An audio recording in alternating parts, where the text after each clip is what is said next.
একটু শুটিংয়ের গল্প শুনতে চাই। শুটিং সেটে আসলে অনেক কষ্ট করেই কাজ করতে হয়। হ্যাঁ, অভিনেতা অভিনেত্রী শিল্পীরা যারা আছেন সবাই, কলাকুশলীরা সবাই যেমন কষ্ট করেন, নির্মাতারও অনেক চাপ থাকে মাথার মধ্যে যে কাজটা কমপ্লিটলি শেষ করতে হবে। এই কষ্টের গল্পের মাঝেও কিন্তু কিছু মজার কিছু থাকে। তো সেই গল্পটা একটু শুনতে চাই ডিম লাইটের সেটের। মজার, আমাদের মজার এক্সপিরিয়েন্স খুবই কম মনে হয়। হ্যাঁ আমরা আসলে এবার আমরা খুব রাশেই ছিলাম বলতে গেলে। এক একটা জোনে, মানে অনেক জোন ছিল তো এই কাজটাতে, একটা জোনেই তো সব সিন ছিল না। কোনোদিন হাউস, কোনোদিন শেফস টেবিল, এখানে সেখানে, মানে অনেক জোন ছিল।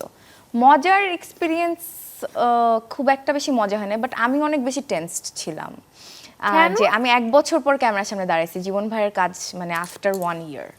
সো এমনি মানুষের কাছে যে পরিমাণ শুনে নেগেটিভ কথা, I came from new York. এবং এটা প্রথমবার জীবন ভাইয়ের পরিচালনায় কাজ করেছে। প্রথমবার আমরা কোয়ার্টিস্ট হিসেবে অনেক কাজ করছি। চরকিতেও প্রথমবার, জীবন ভাই ডিরেকশনেও প্রথমবার।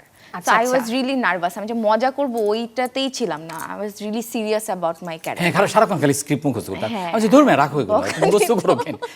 আমি বললাম যে এটা শেষ সময়, রিহার্সালের সময় এগুলো কিচ্ছু থাকবে না, শুটের আগে আমি চিন্তা করতেছিলাম যদি একটা বকা খাই জীবন ভাই তাহলে তো আমি হয়ে যাব শেষ। কিন্তু ও জানে না আমি মেয়েদেরকে বকা দিই না। ওই টেনশন। আচ্ছা, জীবন ভাইয়ের কি কিছু মনে পড়ছে এই মুহূর্তে শুটিং সেটের কোনো মজা গল্প? না, একটা বিষয় ও বলে নাই, যেটা এটা ইচ্ছা করে, আমি জানি না ইচ্ছা করে বলে নাই, কিন্তু আমাদের আসলে এই শুটিংটা ছিল একটু দুঃখজনক। আসলে শুটিংয়ের 1 সপ্তাহ আগে আমার চিকুনগুনিয়া ধরা পড়ে এবং ভয়াবহভাবে।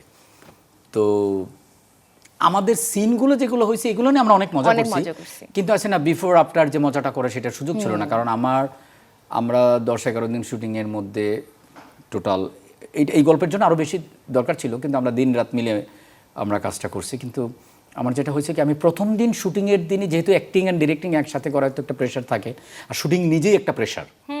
এমনিতেই শুটিংয়ের আগে রাতে আমার সাউন্ড স্লিপ হয় না, মনে হয় আমি পরীক্ষা দিতে গেছি কিন্তু কলমে লেখা উঠতেছে না, এরকম নাইটমেয়ার হয়। তো আমার এর আগে আমি ওষুধ খেয়ে মোটামুটি একটু সাইজ হয়েছি, 10 দিন ছিল। তো সারাদিন অ্যাক্টিংও করছি, এদিন ইভানা ছিল না।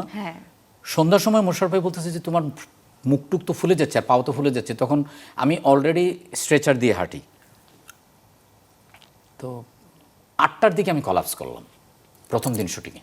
কলাপস মানে আমার সেন্স কাজ করতেছে না, এবং আমি মানে সিনের জন্য সবাই রেডি, ওই সিনে আমিও আছি। তো আমার যে অ্যাসোসিয়েট আছে নাহিদ, ওরই স্ক্রিপ্ট লেখা এটা।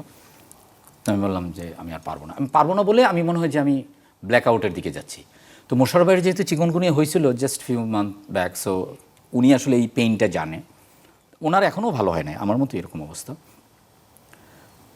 তো উনি বলতেছে কি হসপিটালে যাবা? তা আমি খালি মাথা নাড়াইছি, পরে আর আমার খেয়াল নাই। তারপরে আমাকে ধরাধরি করে আমরা সিএমএইচে গেলাম, সিএমএইচ থেকে পরে ইউনিভার্সালি আবার 1 সপ্তাহ থাকলাম।